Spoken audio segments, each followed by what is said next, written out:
So you join me today on the banks of the lovely Hallcroft fishery because we're going to talk about the pellet feeder. Now, pellet feeder is nothing new. It's something that a lot of people have used plenty of times before, and we know that there's sort of different edges you can get on it over a method. But I've got to be honest, recently in the Feeder Masters final, pellet feeder played a huge part in my fishing and also everybody else's fishing in that competition. And I felt by spending some time with the pellet feeder and actually really knowing that it was the best way to catch the fish meant I could look at it in a lot of detail and get the best from it. So I thought I'd pass on some of those hints and tips for you guys today. We're focusing mainly on sort of skimmers, but everything I'm showing you here today is going to work for F1s and carp as well. We're at Hallcroft, so who knows what's going to pull the rod round. Let's get stuck into it because we've got some great things to show you.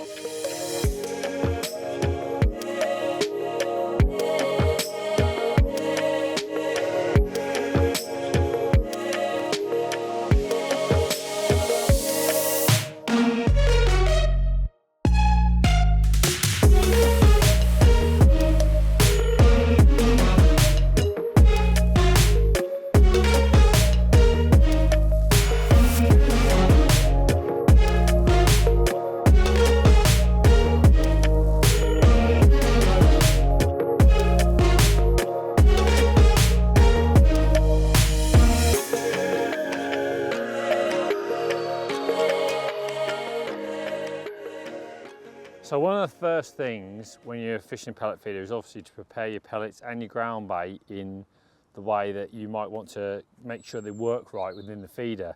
It's similar to a method feeder, but I always feel like with a pellet feeder, you can be a little bit more generous with the water. Sometimes with a method, I like my pellets to still be a little bit firm, but I really want my pellets nicely blown up when I'm fishing a pellet feeder.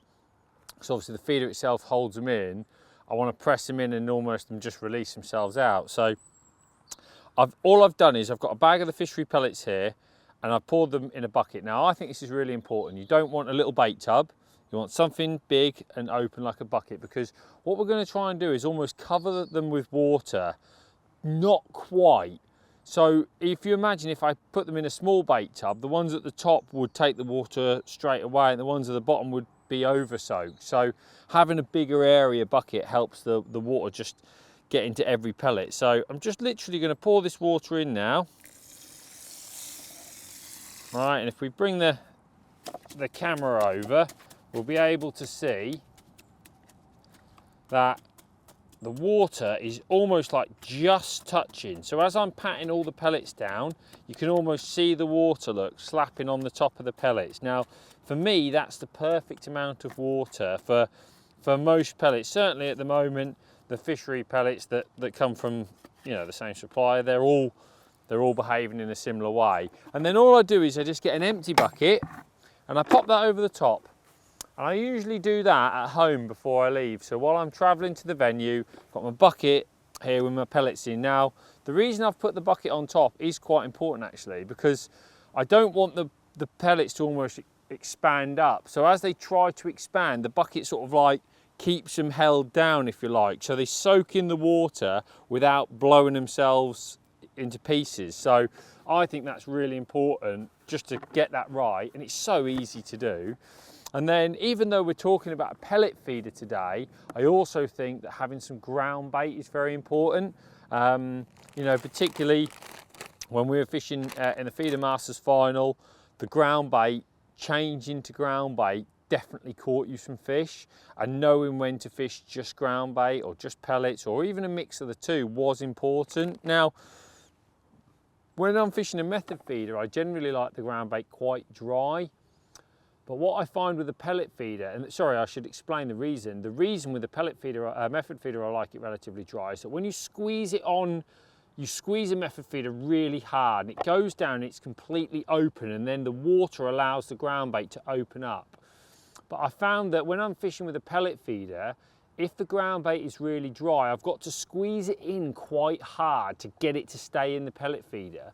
But then because the pellet feeder is encapsulated, it means that the water doesn't get to the ground bait the same, therefore often you wind back with the ground bait in. So what I want is a ground bait that's well soaked and nice and damp, so I can just press it in nice and gently and it'll still hold in the feeder, but then of course come out of the feeder once I'm fishing. So Super Feeder Sweet Fish Meal is the ground bait of choice. One for Tamar. Everywhere I've been going skimmer fishing all year, this has been my choice. Great ground bait. Just going to empty, don't need loads, going to empty like half a bag into here for today's session. And then at this point I need to sort of over wet the ground bait. I need to be quite generous with the water. So I'm just going to pour that in there now, give it a stir around, we'll have a look. Right, so here we go, look, you can see I've almost ruined the ground bait. It's almost like how we like to do it when we're edge fishing.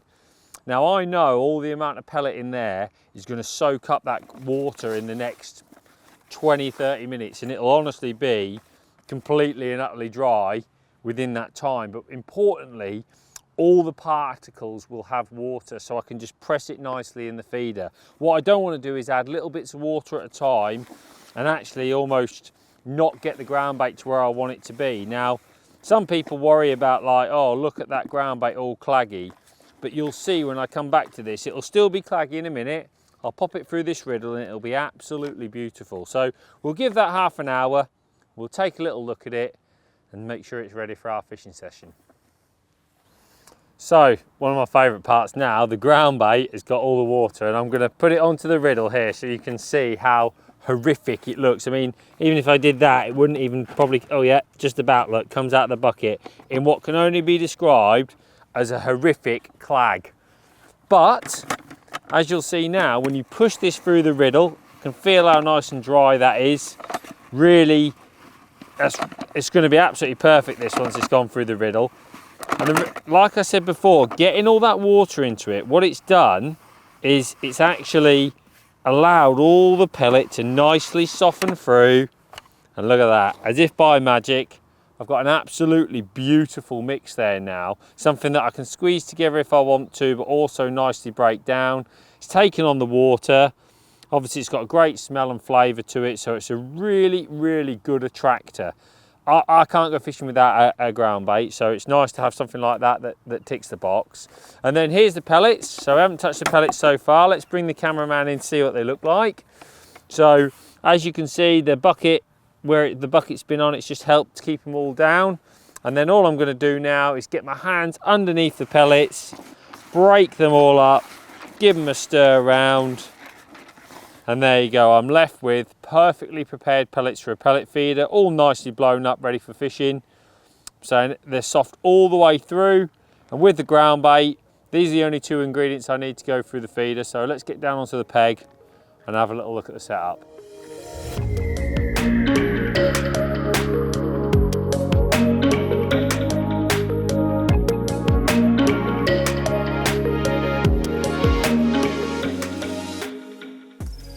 Right, before we go into the exact detail, I just want to tell you when I think pellet feeder works really well, because I think when you guys are out on the bank, that's one of the decisions, isn't it? When do I use it? Now, the reason pellet feeder was so good in the Feeder Masters final at Tamar was because the water's really deep.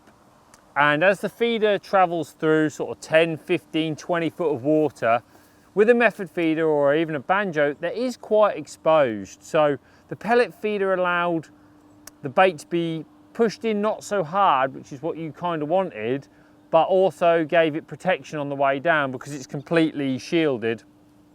The base of the bait is completely shielded. So for me, whenever I'm going anywhere and I think, yeah, I've got some depth here, and by that I mean, I would say anything over 6 or 7 foot, which is, a lot of commercials are less than that, but a lot are more. So today at Hallcroft, I've probably got 6, 7 foot down the middle. So really, it's going to be a brilliant way of making sure all my bait gets down to the bottom in one piece.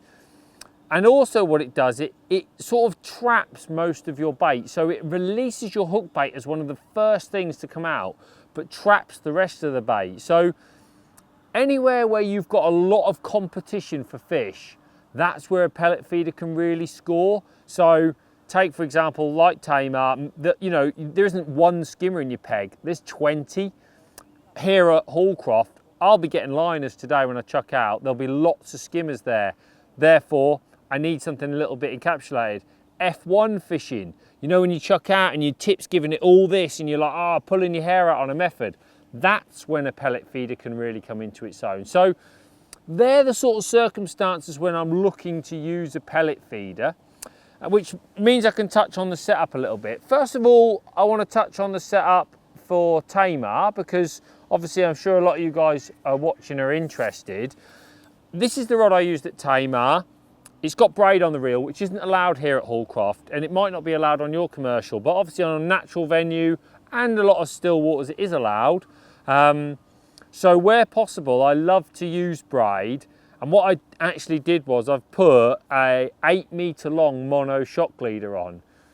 I just believe I can read everything a lot better, but I think the bites on a pellet feeder, they are literally rod off the rest bites, so I don't need braid straight through it. It'd be a little bit brutal. I love the fact I can have a bit of mono, which means I can boss the fish on the strike, wind in nice and positive, and if I get a big fish under my feet, I am playing it on that bit of mono. So that was the setup that I used there. 8-pound sinking feeder mono, like 0.26. So just something that's completely and utterly bulletproof on my 520 reel. The rod was this is a 10-8 Ascension, which is, I used anything up to 30 meters, I was using that. Anything over 30 meters, I used the 11.4 Ascension, which is what I used on the Sunday. Great rods, really soft in the top, but they can cast a big weight, because at Tamar, often we were using 45 gram pellet feeders, certainly no less than 30. There was no place for a lighter one, but there will be here today. So it's also worth mentioning that I love, where possible, to use an elasticated stem on a pellet feeder. So I've got a pellet feeder right here, which is the one I used at the weekend. And when I'm fishing for fish under 1.5 pounds in general, so anything that's like, where I'm fishing for skimmers, I'm going to say, I like to use a softer elastic. So we actually did a video on the Preston Innovations YouTube channel. You can go back and check that out, on how to elasticate your stems. And I put a bit of 10 hollow in my skimmer fishing ones. That means when I'm playing the fish, the skimmers are bouncing on an elastic that's about the right grade for them. And it means, well, I never ever came off one in the last third. If you come off one, it tends to be you pick up a couple of bounces and they come off. That's because they haven't quite picked the bait up cleanly. They would have come off on anything. So it's more than about being able to play the fish. So that 10 is perfect. I have got here a 13, which is what I use for anything sort of like over 2 pound, let's say, F1's carp or bream. I'll just use a 13 hollow, bit stronger, and is more in relation to the fish I'm targeting. I will say, if in doubt, always go lighter, because you don't tend to bump the big fish on the lighter elastic, but you might lose the small fish on the heavier one. So I'll always err on the side of a slightly lighter choice. So 10 hollow for me was lovely in the longer stem. I personally preferred the large pellet feeder. There's lots of different sizes. There's even an ICS one. This is the small one here. This is a larger one here. And it holds just about the right amount of bait for me when you're pellet feeder fishing, and I'll show you why when we load it up. But I think especially if you're on a big water, like Hallcroft, it's a big lake. Big lakes, big bait. Don't be sort of holding back. Something like this can really score well. So just remember that, because I think that could help you out. All right, that's a simple setup. But today, of course, I'm at Hallcroft. It's free running feeders. So I've got my ever faithful ICS stem on my setup here, and it's dead easy. I've got a 10-foot SL because I'm only casting 20 meters. I've got my reels I always use for commercial, which are my Centrises, and I've got a 6-pound sinking feeder mono, because it could go round today. Well, braid's not allowed for a start, and I wouldn't want braid today anyway, because it could go round with the 10-pound carp on the first chuck, and I don't fancy playing that on braid. So then I've just got a pre-tied 4-inch GPM hook length. Now the 16s are on 0.13, and if I want to drop any lighter, I can put an 18 on to 0.11. So I might start on the 16, because just in case we get a carp or two, but if it's skimmers are the target, I'm going to drop down to that 0.11 and an 18, because I basically used, at the weekend, I used something slightly different because we're allowed barbed hooks, but exactly the same setup though. So I did some 4-inch, got them here, did some 4-inch KKHs. Brilliant hook, KKH, not the barbless version. Got one of our little spikes on the end for my, my little wafter. And you can see there I tied them on 014 AccuPower. All right, so 14s and 16s, two pins ready to go. Didn't feel I needed anything else. Dead simple, dead easy to set up. So on a natural venue where barbed hooks are allowed, I would always favour that.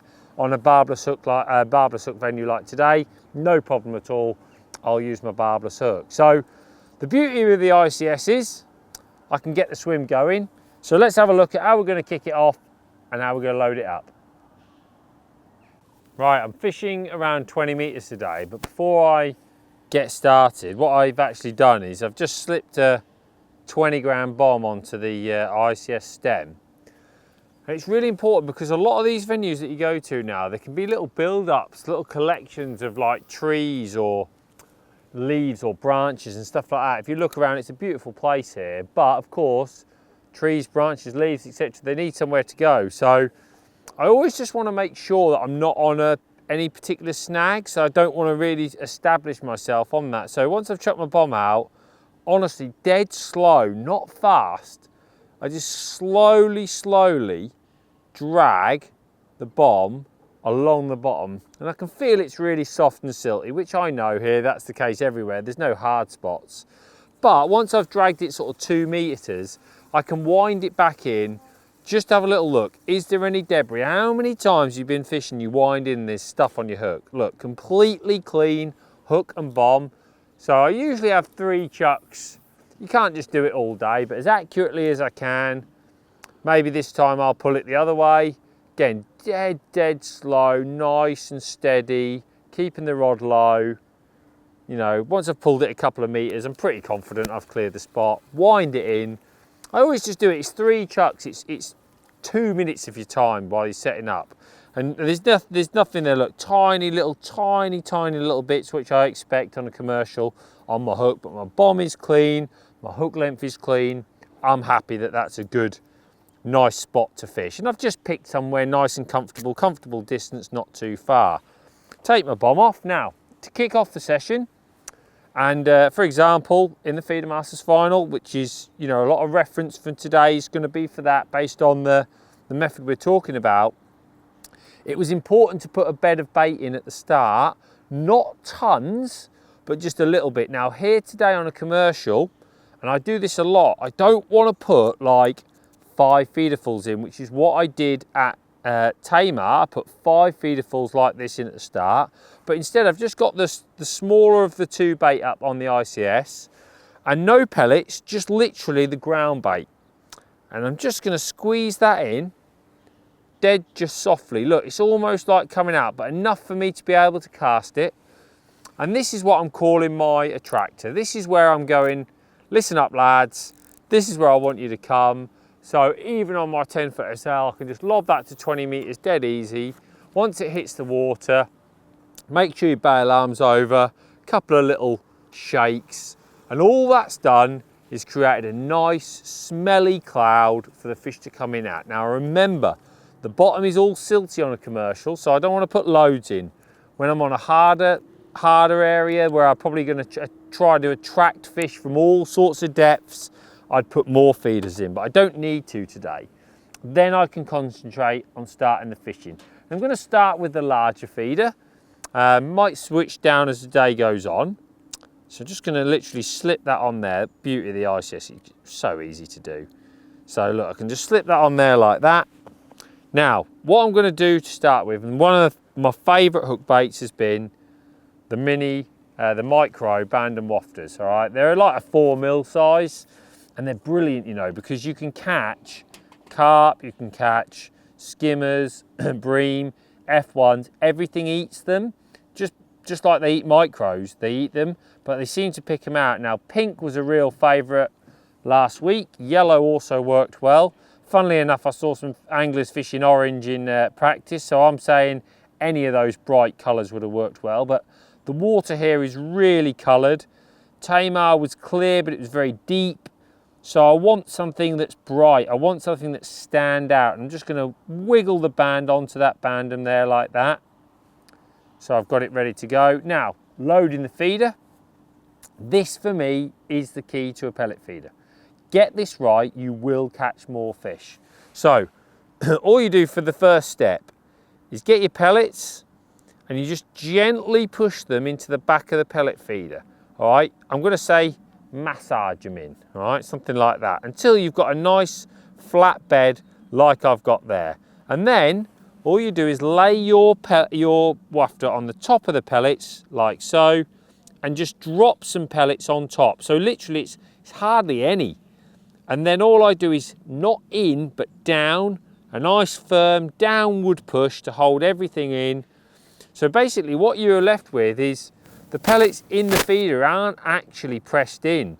They're just held in by this little covering that you've pressed down. So while these break up, the very first thing that shows is your hook bait. And as your hook bait comes out, that's what the fish are going to grab onto. So effectively, I know that all the pellets that are nice and loose are secure because they're covered, and all the ones that are pressed on a bit tighter, excuse me, the ones that are pressed on a bit tighter are obviously pressed on tighter, so they're going to get down. They've all got protection from the lead at the bottom. So chucking it out, I'm looking for like a 3-minute wait.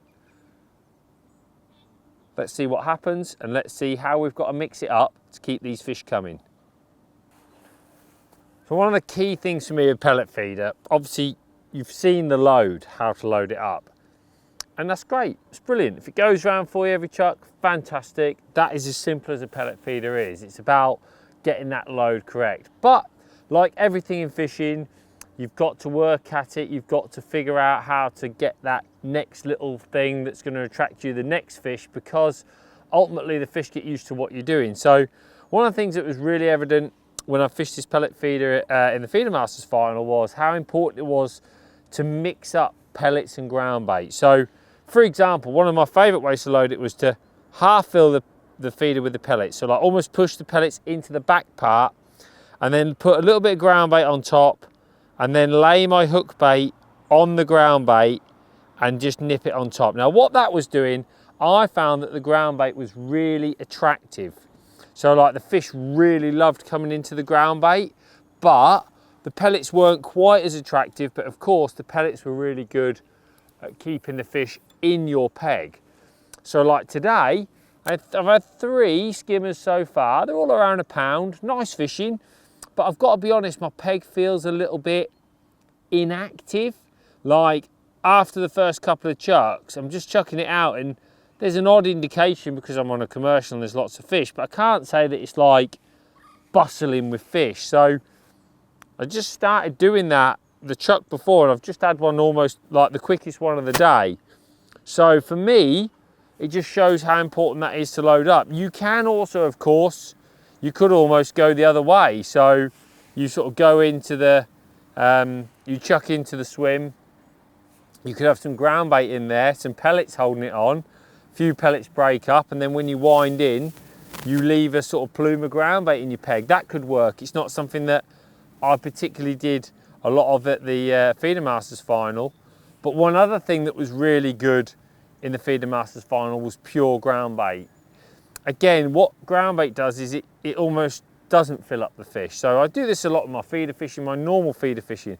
Sometimes I'll put some worms in, some maggots in, pellets, whatever it might be.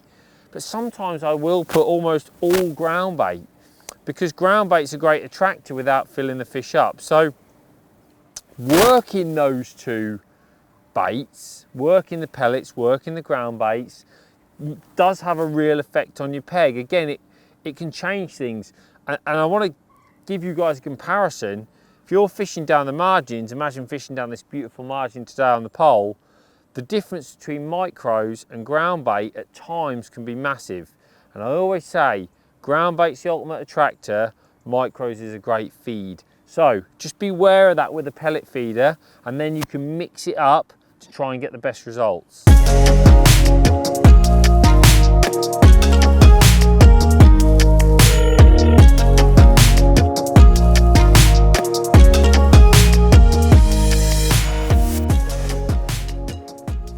Well, this has been an interesting session.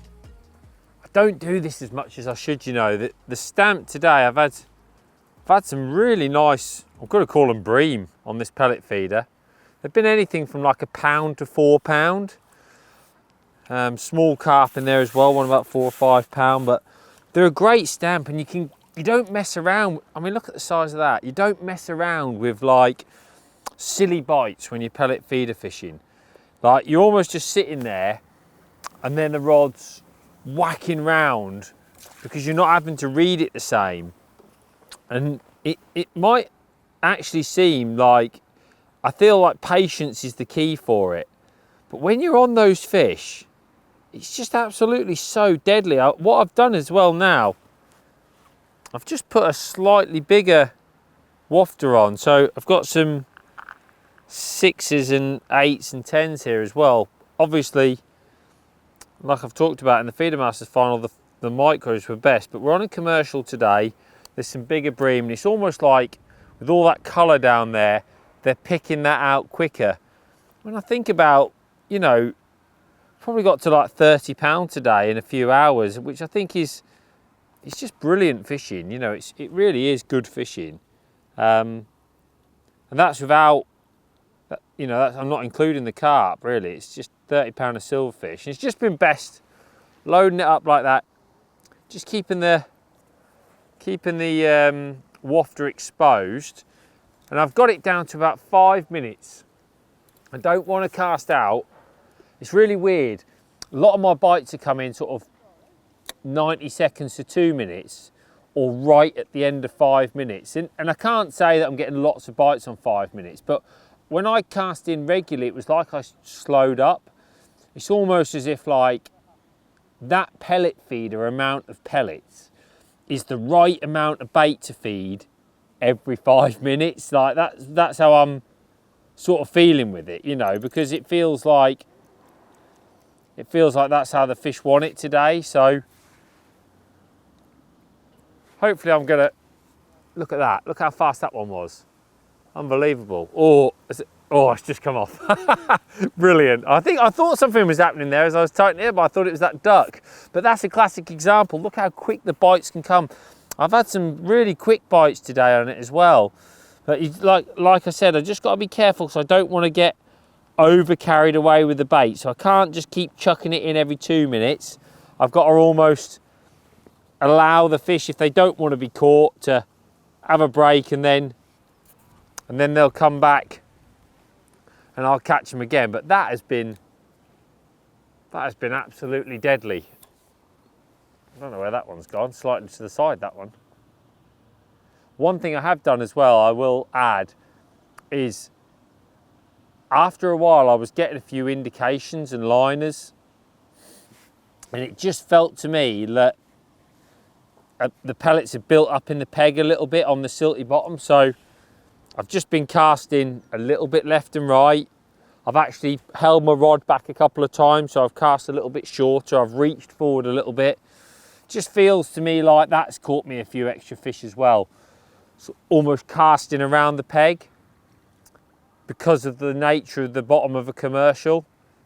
When we were fishing at Tamar, it was completely the opposite. You had to be super accurate. The fish were almost tightly packed because the bottom's so stony.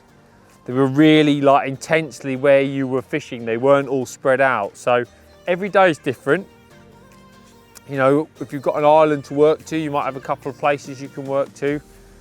And just before I go, I fancy a little chuck down this edge for a sneaky carp on it as well. But that's how universal the pellet feeder can be. I'm going to catch a few more because it's going well.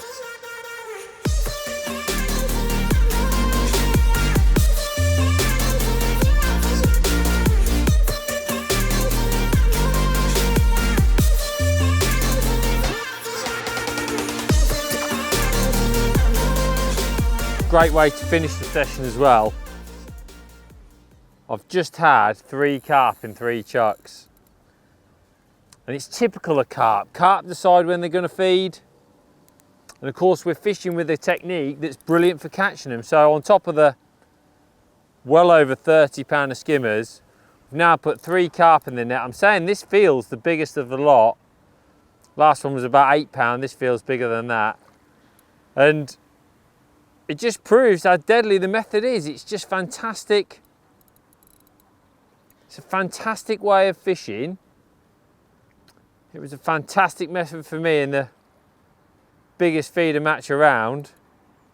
And it can also be fantastic, obviously, for you guys in a pleasure session, in a day out, or in a match, or a club match, or an open match, or even a big final. It's a devastating method, and I hope you've seen today how that can be the case. Now I've just got to battle this bruiser in, because it feels like a good one, this one. Big mirror or something like that. That 10-foot SL, even though it's such a soft rod, it's crucial when you're playing these big fish, because I haven't got a really strong hook length on.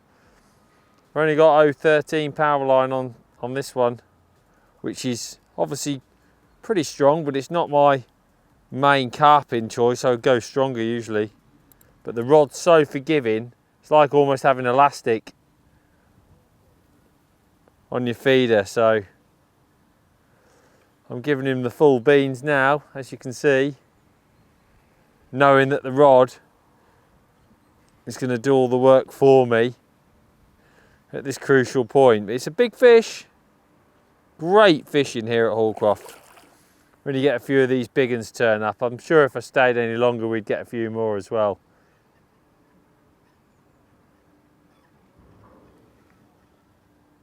Great fishing. Yeah, lovely, lovely mirror. Lovely mirror. Feisty.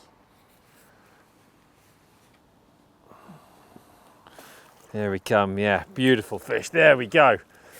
Great fish to finish the session.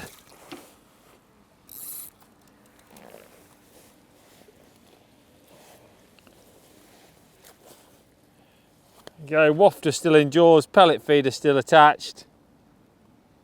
Brilliant day. He's also telling me, don't forget to like and subscribe, you get plenty more videos.